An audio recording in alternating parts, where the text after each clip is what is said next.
Students, next हम endocytosis and exocytosis के terms को डिस्कस करते हैं, जिसके ज़रिए सब्सटेंसेस हमारे सेल के अंदर आते हैं या बाहर जाते हैं। जिस तरह से पहले हमने पैसिव ट्रांसपोर्ट को स्टडी किया या एक्टिव ट्रांसपोर्ट को स्टडी किया, तो ये भी एक मैकेनिज्म है सेल की अंदर या बाहर सब्सटेंसेस की मूवमेंट का। तो एंडो कहते हैं अंदर को, साइटोस कहते हैं सेल को। अगर कोई चीज़ सेल के अंदर आ रही होती है तो that is called as endocytosis. और एक्सो का मतलब होता है बाहर और साइटोस का मतलब होता है सेल। तो अगर कोई चीज़ सेल से बाहर निकल रही होती है तो उसको हम एक्सोसाइटोसिस कहते हैं। पहले हम यहाँ पर एंडोसाइटोसिस को डिस्कस करते हैं। एंडोसाइटोसिस 3 तरीके कार से हो सकता है। एक को हम कहते हैं पिनोसाइटोसिस, एक को हम कहते हैं रिसेप्टर मीडिएटेड एंडोसाइटोसिस, और थर्ड टाइप है इसकी फैगोसाइटोसिस।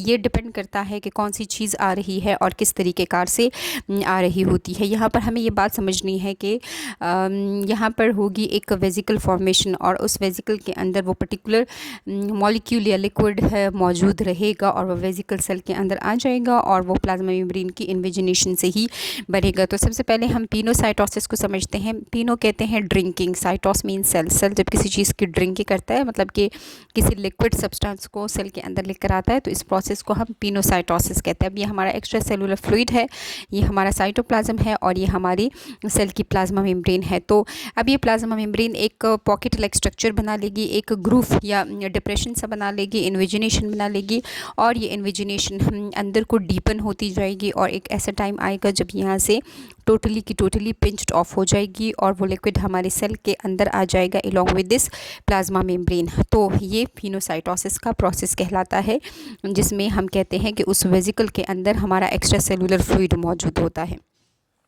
अब दूसरी कैटेगरी को देखिए, जिसको हम कहते हैं रिसेप्टर मीडिएटेड एंडोसाइटोसिस। तो यहाँ पर हमें कुछ स्पेसिफिक रिसेप्टर्स चाहिए होते हैं जिसके ज़रिए हम एंडोसाइटोसिस करते हैं। तो ये रिसेप्टर्स उस सेल के हर एक साइट पर, हर एक जगह पे पहले हुए नहीं होते हैं, बल्कि एक ख़ास एरिया में कंसनट्रेटेड होते हैं, और वो एरिया थोड़ा सा हल्का सा अंदर को दंसा हुआ होता है, और इसको हम कहते हैं कोटेड पिट्स। पिट्स मीन डिप्रेशन, और कोटेड किस चीज़ से कोट हुए हैं? ये रिसेप्टर्स से कोट हुए हैं। तो वो पर्टिकुलर न्यूट्रिएंट्स आते हैं, वो हमारे उन रिसेप्टर्स के साथ लिंक होते हैं। इसके बाद होता ये है कि जस्ट स्पेसिफिक वही वाला एरिया अंदर की तरफ इन्वेजिनेशन स्टार्ट कर देता है, और फिर एक ऐसा टाइम ये आ जाता है कि ये डिप्रेशन अंदर को मज़ीद डीप होती चली जाती है और पिंच्ड ऑफ हो जाती है, और वो रिसेप्टर्स भी, वो प्लाज्मा मेम्ब्रेन भी, और वो न्यूट्रिएंट्स भी हमारे सेल के अंदर आ जाते हैं। तो तब हम इनको कोटेड वेजिकल्स बोल रहे होते हैं। किस चीज़ से कोट हुए हैं? ये रिसेप्टर्स से कोट हुए होते हैं। तो रिसेप्टर्स के साथ साथ भी अगर हम किसी न्यूट्रिएंट्स की एंडोसाइटोसिस कर रहे होते हैं तो इसको हम रिसेप्टर मीडिएटेड एंडोसाइटोसिस कहते हैं। अब थर्ड टाइप को डिस्कस करते हैं हम, जिसको हम कहते हैं phagocytosis. Phago mean eating, cytos mean cell. Cell जब किसी सॉलिड चीज़ की ईटिंग करता है तो इस प्रोसेस को हम फैगोसाइटोसिस कहते हैं। अब ये हमारा सेल है, और ये या तो कोई फूड पार्टिकल है या कोई पैथोजन है, क्योंकि दोनों ही सॉलिड पार्टिकल्स होते हैं। तो इसके इर्द गिर्द इस तरीके से एक पॉकेट लाइक स्ट्रक्चर बना दिया जाएगा, साइटोप्लाज्म एक्सटेंड होता जाएगा और ये सूडोपोड बनाएगा। सूडो मीन गलत और पोड मीन फीट। तो ये इसके गलत मलत फीट होते हैं जो इस फूड पार्टिकल को सराउंड कर रहे होते हैं, ताकि ये फूड पार्टिकल अंदर को आ जाए। तो फिर ये डिप्रेशन डीपन होती जाएगी, यहाँ से पिंच्ड ऑफ हो जाएगी, और वो फूड पार्टिकल हमारे इस सेल मेम्ब्रेन के साथ ही सेल के अंदर आ जाएगा। तो इसको हम बोलेंगे फिर फूड वैक्यूल, या हम इसको फूड वेजिकल भी बोल सकते हैं अगर वो छोटा फूड पार्टिकल है, सॉलिड फूड पार्टिकल है, या अगर पैथोजन बड़ा है या वो फूड पार्टिकल बड़ा है तो तब हम इसको फूड वैक्यूल हमने बोल रहे होते हैं। तो ये हमने 3 टाइप के एंडोसाइटोसिस की टाइप्स को स्टडी कर लिया। अब हम डायग्राम से एक्सोसाइटोसिस को भी देखते हैं। स्टूडेंट्स, अब हम एक्सोसाइटोसिस को डिस्कस करते हैं। ये हमारे सेल का साइटोप्लाज्म है, और ये सेल का आउटसाइड है, और ये हमारी प्लाज्मा मेम्ब्रेन है। तो जो भी चीज़ इस प्लाज्मा मेम्ब्रेन के क्रॉस मूव करना चाहती है तो वो substances in the form of vesicles आ जाएंगे, वो एक मेम्ब्रेन के अंदर इनक्लोज्ड होंगे। इन वेजिकल्स के अंदर कोई एक्सक्रीटरी प्रोडक्ट्स भी हो सकते हैं, मतलब जो कि हार्मफुल मेटाबोलाइट्स हो जिनको सेल निकालना चाहता हो, और या ये कोई सिक्रीटरी प्रोडक्ट भी हो सकते हैं, मतलब इनकी ज़रूरत सेल से बाहर कहीं और पर हो। तो ये हमारी प्लाज्मा मेम्ब्रेन के करीब आ जाते हैं, ये हमारे प्लाज्मा मेम्ब्रेन के साथ ऐसे फ्यूजन कर लेते हैं, और उसके बाद अपना कंटेंट आउटसाइड द सेल हमने रिलीज़ कर देते हैं। तो इस तरीके कार से जो एक्सक्रीटरी या सिक्रीटरी सब्सटेंसेस होते हैं वो एक्सोसाइटोसिस के ज़रिए हमारे सेल से बाहर रिलीज़ हो रहे होते हैं या सिक्रीट हो रहे होते हैं। एंडोसाइटोसिस एंड एक्सोसाइटोसिस, ये भी एक्टिव ट्रांसपोर्ट है क्योंकि इस तरीके कार में भी हमें एनर्जी चाहिए होती है। इससे पहले जो हमने primary and secondary active transport के बारे में स्टडी किया तो वहाँ पर कंसेप्ट एंडोसाइटोसिस और एक्सोसाइटोसिस से डिफरेंट है, क्योंकि वहाँ पर हमें एनर्जी तो चाहिए थी लेकिन साथ में हमें मेम्ब्रेनियस प्रोटीन्स भी चाहिए थे, जबकि यहाँ पर हमें एनर्जी तो चाहिए लेकिन हमें मेम्ब्रेनियस प्रोटीन्स की ज़रूरत नहीं है, बल्कि यहाँ पर प्लाज्मा मेम्ब्रेन खुद एक इम्पॉर्टेंट रोल प्ले कर रही होती है कि वो अंदर को इन्विजिनेट हो जाती है और उस पर्टिकुलर सब्सटेंस को in the form of physical cell के अंदर हमने ले आती है। और जो एंडोसाइटोसिस और एक्सोसाइटोसिस है ये बल्क ट्रांसपोर्ट है of products across the cell membrane are called as endocytosis and exocytosis. Bulk transport से हम दो मीनिंग्स ले सकते हैं, एक तो उस सब्सटेंस का जो नंबर है वो बहुत ज़्यादा हो, वो बल्क में हो, मतलब कि वो लार्ज क्वांटिटी में हो और वो सेल के क्रॉस मूव करना चाहे, या उस सब्सटेंस का साइज़ बहुत बड़ा हो, वो बल्की हो, जिस तरीके से एक लार्ज पैथोजन हो जैसे कि बैक्टीरिया या कोई भी लार्ज साइज़ का फूड पार्टिकल। तो exocytosis and endocytosis are the two processes that allow the large molecules, bacteria and waste materials that can not diffuse to the lipid bilayer to cross the cell membrane. तो अगर कोई भी चीज़ बड़ी है या वो बहुत ज़्यादा कॉम्प्लेक्स है और वो आसानी से हमारी लिपिड बाइलेयर को क्रॉस न कर पाए तो वो एंडोसाइटोसिस या एक्सोसाइटोसिस के तरीक़ेकार से मूव करते हैं। तो सबसे पहले हम एंडोसाइटोसिस को स्टडी करते हैं। Endocytosis is the process by which substances are engulfed within the cell membrane which then form a vesicles containing the ingested material। तो सेल उस पर्टिकुलर चीज़ को अपने सेल के अंदर लेकर चला जाएगा इन द फॉर्म ऑफ वेजिकल, और उस वेजिकल के अंदर या तो कोई फूड पार्टिकल मौजूद होगा या कोई पैथोजन होगा जिस भी चीज़ को सेल ने इंजेस्ट किया हुआ होगा।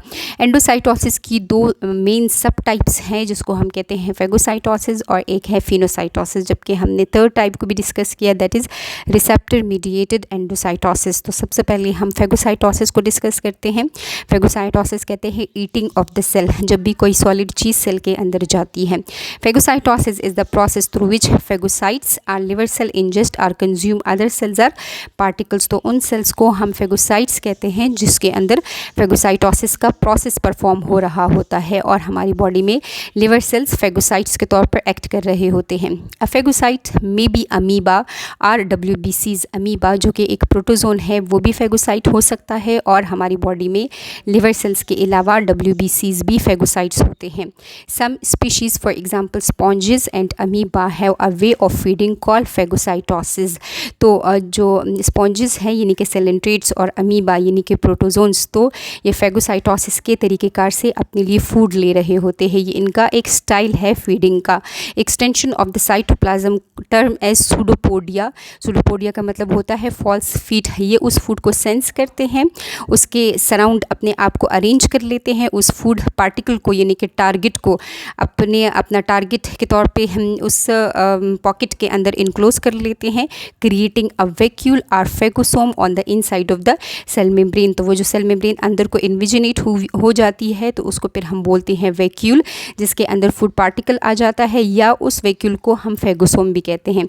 अगर वेजिकल बहुत लार्ज साइज़ का होता है तो उस वेजिकल को फिर हम वैक्यूल बोल रहे होते हैं। जबकि in higher animals phagocytosis is primarily a defensive mechanism to infections and antigens. अब हमने अमीबा और स्पॉन्जेस के हवाले से तो इनका ये फंक्शन पड़ा कि इनका एक वे ऑफ फीडिंग है, ये इनके फूड इनटेक का एक तरीका है। जबकि हायर एनिमल्स के अंदर जिस तरीके से हमने WBCs में पढ़ा या हमने लिवर सेल्स में पढ़ा कि ये फेगोसाइट्स है, तो ये हमारे लिए डिफेंस मैकेनिज़म्स के तौर पर ये फेगोसाइटोसिस का प्रोसेस कर रहे होते हैं। जब भी बाहर से कोई चीज़ यानी कोई एंटीजन हमारी बॉडी में इंटर होता है तो उसको हमारे WBCs या हमारे लिवर के सेल्स कहाँ जाते हैं। तो ये है तरीक़ेकार फेगोसाइटोसिस का। अब हम फिनोसाइटोसिस को डिस्कस करते हैं जो कि है drinking of the cell.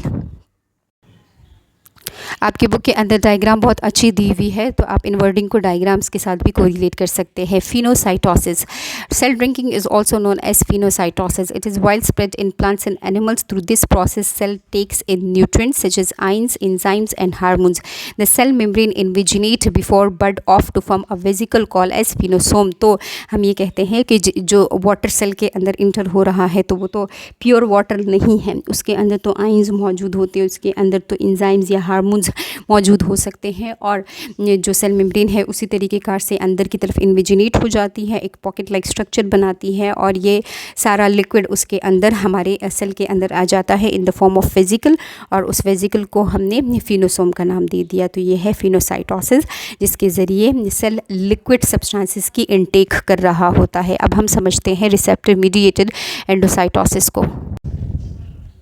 Receptor mediated endocytosis is a kind of phagocytosis. Macromolecules bind to the receptors on the surface of the plasma membrane during this process. तो यहाँ पे जो भी मैक्रोमोलिक्यूल सेल के अंदर जाना चाहता है तो वो आ जाएगा और वो अपने स्पेसिफिक रिसेप्टर्स पे लिंक हो जाएगा, जो कि बाहर की तरफ हमारी प्लाज्मा मेम्ब्रेन पर अटैच हुए होते हैं, और ये जो रिसेप्टर्स है ये किसी खास एरिया तक ही रिस्ट्रिक्टेड होते हैं।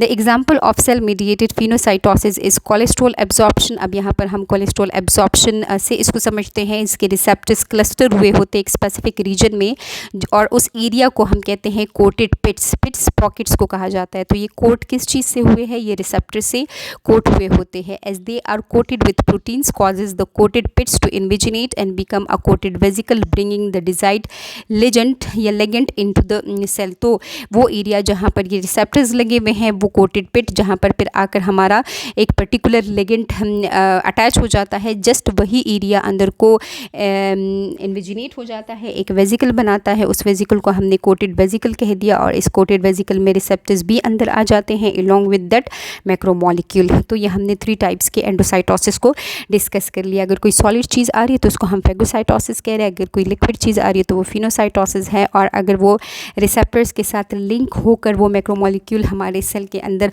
आ रहा है तो इसको हम कहते हैं रिसेप्टर मीडिएटेड एंडोसाइटोसिस। लेकिन यहाँ पर अब एक इम्पॉर्टेंट कंसेप्ट भी मैं आपको समझाती हूँ हायर एनिमल्स के हवाले से, जिस तरीके से हमारी बॉडी में है। तो हमारी बॉडी में सेल के अंदर फूड पार्टिकल भी आता है, और हमारे सेल के अंदर सॉलिड मटेरियल के तौर पर यानी फेगोसाइटोसिस के दौरान में कोई पैथोजन भी आ सकता है। तो हमने कन्फ्यूजन दूर करने के लिए ये करना होता है कि जो फेगोसाइटोसिस का टर्म है ये सिर्फ़ और सिर्फ हम पैथोजेंस की एंट्री इनसाइड द सेल के लिए यूज़ करते हैं। जिस तरह हम कहते हैं कि WBCs ने फेगोसाइटोसिस कर ली, तो इसका मतलब ये होता है कि WBCs ने कोई फॉरेन पार्टिकल जो कि पैथोजन होता है उसको इनगल्फ कर दिया। मतलब इससे हमारा मुराद फूड पार्टिकल नहीं होता है। फूड पार्टिकल की entry inside the cells of higher animals, उसके लिए जस्ट हम एंडोसाइटोसिस का टर्म यूज़ कर रहे होते हैं, ये जस्ट कन्फ्यूजन दूर करने के लिए। तो फिर वो जो हम अंदर को वेजिकल बनेगा, जिस तरह हमने फेगोसाइटोसिस में उसको फेगोसोम कहा, तो अगर वो एंडोसाइटोसिस हो रही है, ऑल तो कि फेगोसाइटोसिस एंडोसाइटोसिस की है एक टाइप है, लेकिन मैंने आपसे यही कहा कि हम जस्ट अपने माइंड को क्लियर करने के लिए कि कौन सी चीज़ इंटर हो रही है inside the cells of higher animals, तो फिर उस वेजिकल को हम नाम देते हैं एंडोसोम का। तो अगर कोई पैथोजन इंटर हो रहा है तो फेगोसाइटोसिस है, और अगर कोई फूड इंटर हो रही है तो फिर हम उसको कहते हैं एंडोसाइटोसिस। फेगोसाइटोसिस के रिज़ल्ट में फेगोसोम बनता है, और एंडोसाइटोसिस के रिज़ल्ट में एंडोसोम बन रहा होता है। एंडोसाइटोसिस के बाद exocytosis. Exocytosis is the process by which the transfer of material take place from inside of the cell to the outside of the cell. जब सेल से चीज़ें अंदर से बाहर की तरफ निकलती है, रिलीज़ होती है, तो इस प्रोसेस को हम एक्सोसाइटोसिस कहते हैं। It is an active transport. हम जिस तरह हमने पहले बात की कि इस प्रोसेस के लिए हमें एनर्जी चाहिए होती है।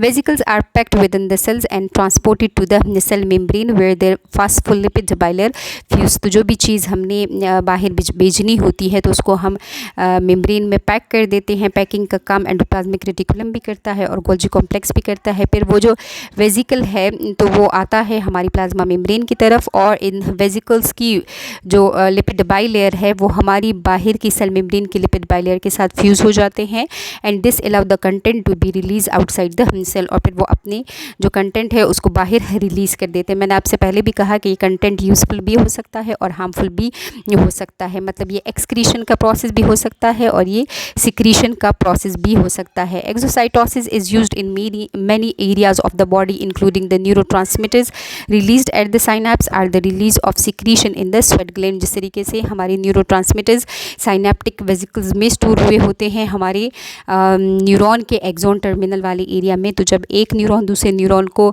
मैसेज देना चाहता है तो वो अपने इन साइनेप्टिक वेसिकल को सेल मेम्ब्रेन के साथ फ्यूज़ करवा देता है। न्यूरोट्रांसमीटर साइनेप्स वाले एरिया में रिलीज़ हो जाते हैं और दूसरे न्यूरॉन्स के रिसेप्टर्स के साथ लिंक होकर उसको एक्टिवेट कर देते हैं। तो ये एक एग्जांपल है। और दूसरा, जब हमारा स्वेट ग्लैंड्स काम करते हैं, जब स्वेट प्रोड्यूस हो जाती है तो सेल्स इसको बाहर निकालते हैं, फिर वो अपने पर्टिकुलर ग्लैंड्स में यानी कि स्वेट ग्लैंड्स में ट्रैवल कर कर हमारे स्किन के सरफेस पर आ जाते हैं। तो ये हमने एंडोसाइटोसिस और एक्सोसाइटोसिस को डिटेल में डिस्कस कर लिया।